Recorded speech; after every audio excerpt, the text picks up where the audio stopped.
USA এর schooling visa নিয়ে অনেক গার্জিয়ানদের আপনার কোশ্চিন আছে, ইন্টারেস্ট আছে। বাট আমি বলি ভাইয়া, এই স্কুলিং ভিসার মধ্যে আপনারা যায়েন না, কারণ এইটা completely West of money and time. আপনারা যাবেন সামহাও অন্য কোনো ওয়েতে, ইবি 2-তে যান, আপনার ইবি 3-তে যান, ইফ ইউ হ্যাভ মানি ইবি 5-এ যান। বাট স্কুলিং ভিসাতে কেন যাবেন?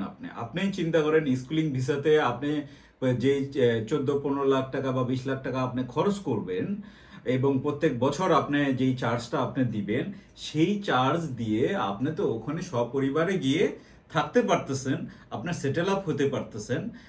সাথে সাথে আপনার ওখানে এডুকেশন তো কমপ্লিটলি ফ্রি। তো ফ্রি জিনিসটা আপনারা কেন টাকা দিয়ে নিবেন? আমি তো এটা বুঝে পাই না।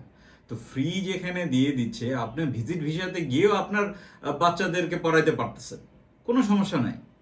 তাহলে আপনারা কেন কেন কেন শুধু এই স্কুলিং ভিসার পিছনে আপনারা টাকা পয়সা খরচ করবেন বা সময় খরচ করবেন?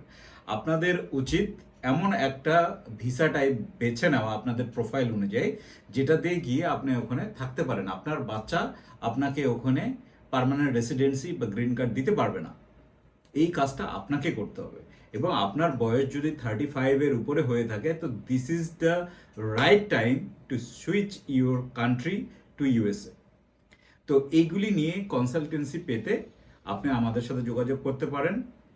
আমি বাংলাদেশে আছি। আমরা সুন্দরভাবে এই জিনিসগুলো নিয়ে আলোচনা করে আপনাদেরকে একটা সহযোগিতা দেওয়ার ব্যবস্থা করব। তাহলে আজকে এই পর্যন্তই। আল্লাহ হাফেজ।